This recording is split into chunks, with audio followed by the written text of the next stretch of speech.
हे लग्न मान्य आहे ना तुम्हाला?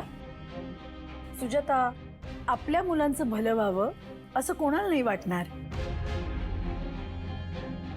नेहा, मला एवढं म्हणायचंय की तुझा हा निर्णय तुझं आणि आशुचं आयुष्य एका वेगळ्या वळणावर घेऊन जाणार आहे. तेव्हा हा निर्णय इतक्या घाईघाईत घेणं बरोबर आहे का? आणि या घरची सून अजूनही शिवा आहे आणि माझ्यासाठी तीच या घरची सून आहे. हो बरोबर म्हणतात. सीता, हे काय आहे?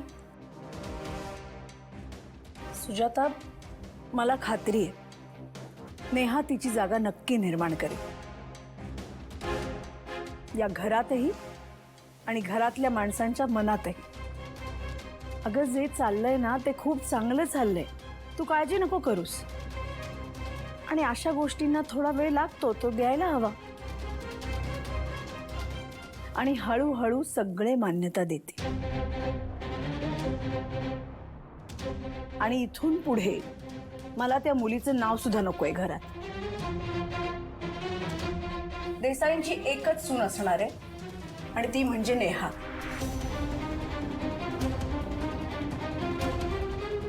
काय?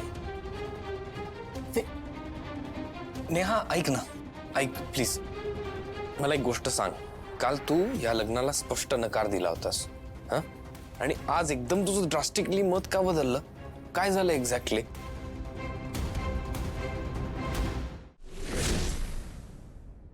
शिवा, ग तू तू हसतेस काय? तुला काहीच वाटत नाहीये का? आणि प्लीज आता हे मस्करी वगैरे बंद कर. मी खूप आशेने आली आहे तुझ्याकडे आणि मला माहिती आहे तुझं खूप प्रेम आहे आशूवर. मी पाहिलंय ते. आता तर यांचं लग्न होईलच असं वाटतंय. शिवा, हा काय यार, तू काहीतरी भारी सोल्युशन देशील मला म्हणून मी तुझ्याकडे आली आणि तू तर काहीच बोलत नाहीयेस. नेहा, तुझा प्रेमावर विश्वास आहे? नाही म्हणजे मी कधी एक्सपिरियन्स नाही केलंय ते. मी केलंय. माझं आशूवर मनापासून खूप प्रेम आहे. आणि प्रेम ही अशी गोष्ट आहे ना जी आपल्याला आपली ओळख करून देते, जी आशूने मला करून दिली. भाई, मी स्वतःवर प्रेम करायला लागले. प्रेम अशी गोष्ट आहे ना जी जी आपल्यातनं बदल घडवून आणते.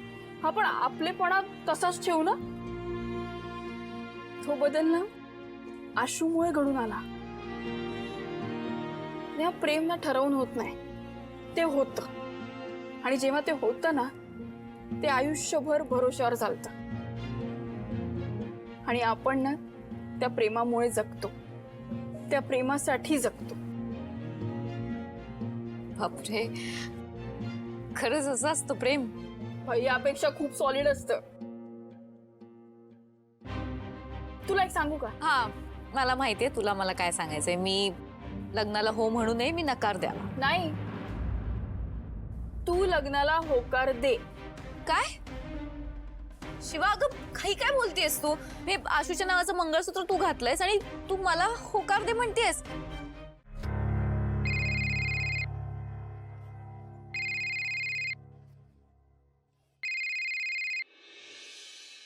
हॅलो, मला तुला एक आनंदाची बातमी द्यायची. का? काय झालं? आशू आणि नेहाचं लग्न ठरलंय.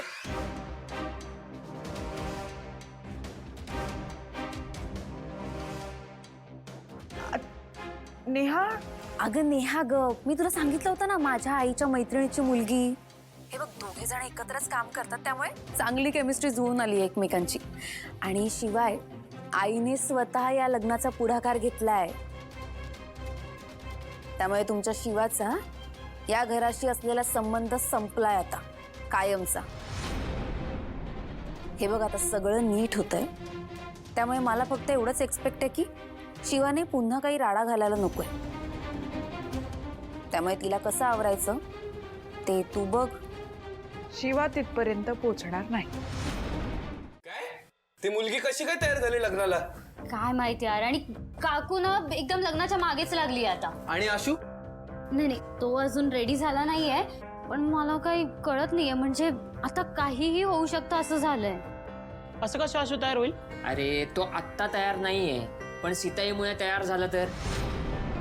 शेवटी इमोशनचा फंडा असतो ना भाई. शिवा, हा एवढी शांत काय बोल.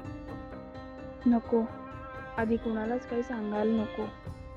प्लॅन सक्सेसफुल होऊ दे, मग बघू. शिवा, तुला यातलं काहीच माहित नव्हतं? माहित नव्हतं का काय झालं हे. ती नेहा पण ना चांगली मुलगी वाटली होती, कळलंच नाही अचानक पलटली कशी काय ती. हा ना, मला पण चांगली वाटत होती, असं पलटी मारली अचानक. ती माझ्या समोर आली ना तर. थांब थांब, एवढा रागराग करायची गरज नाही. मोठ्या बहिणीसारखी आहे तुझ्या. राग नाही करत आहे, पण आपल्याला काहीतरी केलं पाहिजे ना. काही करायची गरज नाहीये. शिवा ग, तू काय बोलतेस? तुला तरी कळतंय का? एक्झॅक्टली.